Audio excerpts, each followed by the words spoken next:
Hello hello नमस्कार सबैजना साथीहरूलाई। आज चाहिँ म मेरो गाउँ आएको छु र गाउँबाट म तपाईँलाई भिडियो बनाएर देखाइरहेको छु। पानी पर्न आँट्यो। आज यस्तो अन्धकार भएको छ है। यहाँ चाहिँ हाम्रो नाइरा छिन्। यहाँ एउटा लठुवा भाइ चाहिँ यहाँ लड्दैछ, लडीबडी गर्दैछ।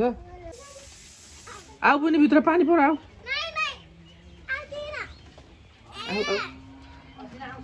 अब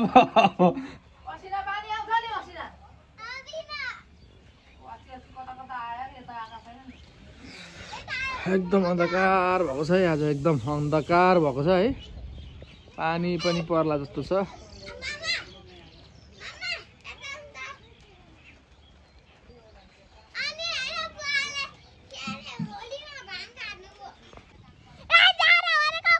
किन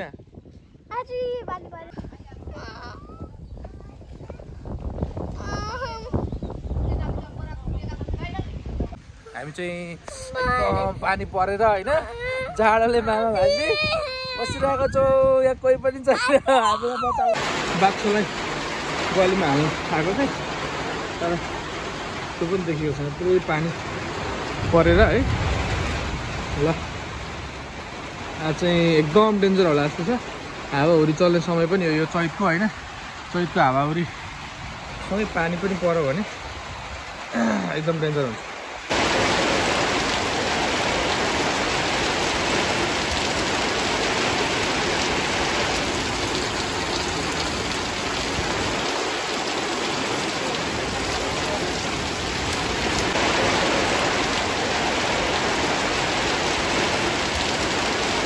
भर्खरै पानी परेको थियो।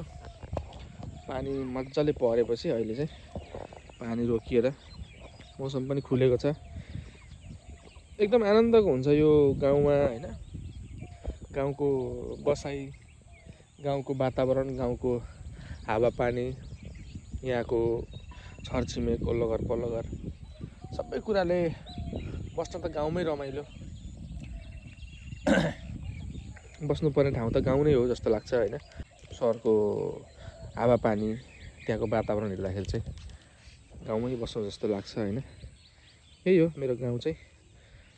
यो बाटो पर गएपछि चाहिँ त्यहाँ त्यो हेर्नुभयो, त्यहाँ चाहिँ ढुङ्गाहरू थुपारेको छ। त्यो बाटो चाहिँ बन्दै अब उता कुञ्जीबारीतिर जान्छ र उता चाहिँ त्यो बाटो सिधै त्यो आउने चाहिँ बैकुण्ठबाट आउँदै गरेको ठाउँ हो होइन। एकदम रमाइलो गाउँ छ हाम्रो गाउँ। तपाईँलाई यो गाउँको सेरोफेरो यसो मैले देखाएँ। यो यताबाट यो हाम्रो घर जाने बाटो चाहिँ यो हो। यो हामीले नै खोलेको बाटो हो। पछिसम्म पनि यहाँ बाटो थिएन, एउटा आली जस्तो थियो।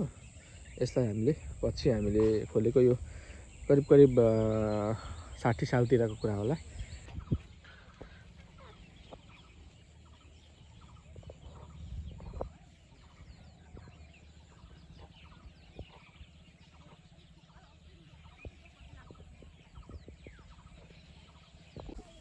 त्यहाँ चाहिँ हाम्रो आमाहरू धान रोप्दै हुनुहुन्छ। धान रोप्न धमाधम छु पर हेर्नु न। काकासँग छु। मेरो काका, आदरणीय काका। यहाँ काकाको खेतमा चाहिँ धान रोप्ने कार्यक्रम हुँदैछ। यहाँ बिउसु उखालेर सबै ठिकठाक पार्नु भएको छ। काका यो चैते धान होइन काका? चैते धान। यो चाहिँ कहिले पाक्छ? यो जेठमा पाक्छ। अनि त्यस पछाडि असारको फेरि धान रोप्ने तयारी गर्नुपर्छ होइन काका? यो उयो छ नि काका, यो हाम्रो जङ्गल देखिरहेछ नि, त्यो चाहिँ के को जङ्गल हो? झन्डुबाम। त्यसको नामै झन्डुबाम। यहाँ त नयाँ खेतीहरू आएको छ हाम्रो ठाउँमा। कहीँ यहाँ फेरि एउटा चाइनिज अङ्गुर पनि कहाँ रोप्यो अरे काका? यो चाहिँ अब अस्ति कहाँनिर चाइनिज अङ्गुर पनि लाग्छ अरे नि, तपाईँलाई थाहा छ? यो त थाहा छैन। अनि अस्ति एउटाले पनि भन्दै थियो, दाजु यो तपाईँलाई थाहा छ यो ला खेती पनि गरेको छ अरे? ला खेती पनि गरेछ अरे होइन। यो हाम्रै बैकुण्ठमा कुन एरियामा हो अब त्यही त जेस यो गौराजा ला खेती भनेको यो तल बुढाथोकीले होला होइन। यो जेस बैकुण्ठ गौराजा 9 बुढाथोकीले त्यो एउटा भयो। अनि त्यसपछि यो खेती भयो। अनि अर्को हाम्रो के भन्छ अङ्गुर, चाइनिज अङ्गुर पनि लाग्छ अरे कहाँनिर होइन। त्यो अब खोइ अब बुढाथोकीले ला खेती हो कि चाइनिज अङ्गुर हो कि यहाँ तल त्यो पनि लगाएको छ भनेपछि त हाम्रो ठाउँमा त अब एकदम नयाँ नयाँ खेती आइसक्यो नयाँ नयाँ खेती आइसक्यो। हामी चाहिँ धान रोपेको रोपै छौँ अब हामीलाई चाहिँ त्यो नयाँ खेती कम्पनी चाहिँ बसी यहाँको मान्छेले रोजगार पनि पाउँथ्यो नि त होइन हामी चाहिँ यही पुरानो परम्परागत धान खेती नै गरिरहेछौँ हामीले चाहिँ नयाँ कुरो केही जानेको छैनौँ होइन केरासेरा लगायो भने पनि हाम्रोमा त्यति खासै उपलब्धि भएन लगाएको त हो नि 10 बिघामा लागेर अहिले त्यो पनि खतम हो होइन भनेपछि हामीले चाहिँ अब यो पुरानै यो धान खेतीमै हामी चाहिँ रमाइरहेछौँ अब आफ्नो चाहिँ रमाइरहेको छौँ भएको यो काका होइन नहरले दिँदैन पानी त्यही त अहिले पानी आउँछ नि नहरमा पानी छैन अहिले नहरमा पानी दिँदैन अब बोरिङ चलायो पर्सेन्ट मात्रै काट्छ आज बिल काटाउने 1 महिना तिर्नु भने पर्सेन्ट 25%ले हालिदिन्छ जरिमाना ड्याममै किसानलाई चाहिँ मारेको छ किसानलाई जरिमाना तिर्दा तिर्दै हैरान्छ होइन काका ल ठिक छ पैसा हुँदैन भने बेलामा बिल काटिदिन्छ आज आउने दिन्छ ल काका हुन्छ यो चाहिँ हाम्रो युट्युब च्यानलमा चाहिँ यो हाम्रो भ्लग आउँछ होइन काका र मेरो कुराकानी पनि आउँछ पछि मरेर जाँदा पनि होइन सम्झना हो क्या काका हो त्यही मात्रै हो अरू केही होइन अब पछि काका भतिज हामीले यसरी गफ गरेका थियौँ भन्ने हुन्छ 2-4 वर्ष पछि हेर्दा पनि होइन पछि अब सम्झना बिर्सना हाल्ने काकालाई पनि हालिदिने त्यही भएर खिचेको आज मौका मिल्यो अरू बेला आउँदाखेरि पनि अब के हुन्छ कतिखेर भ्याइँदैन के हुन्छ आज शनिबार हो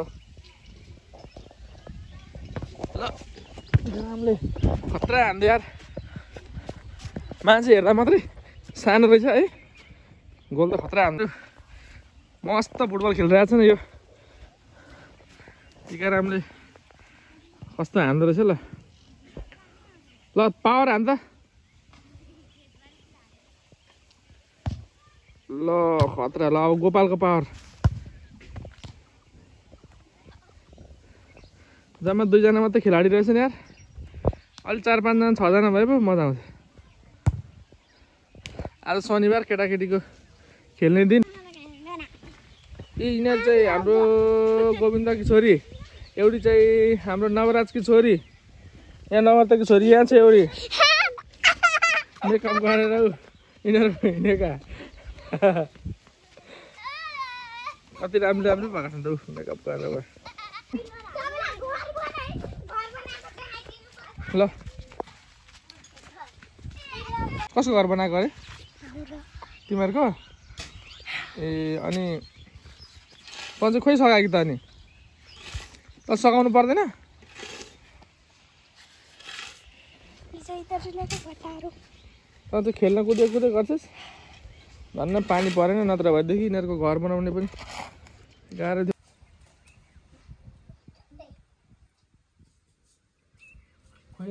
तिमीले अलि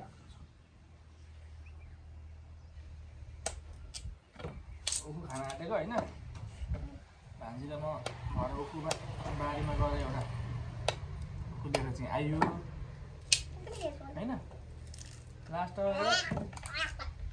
सबै उखु फस्कियो रहेछ भित्रभित्रै त्यो भएर होइन उडै रहन्छ क्या रस जति तपाईँ भयो त्यही हामी छान्दै खाँदैछौँ मजाले ल ल साथीहरू आज चाहिँ मैले मेरो गाउँको सेरोफेरो तपाईँलाई देखाएँ तपाईँलाई कस्तो लाग्यो कृपया कमेन्ट पनि गरिदिनु होला र मेरो च्यानललाई सब्स्क्राइब पनि गरिदिनु होला अब अर्को भिडियोमा भेटौँला है।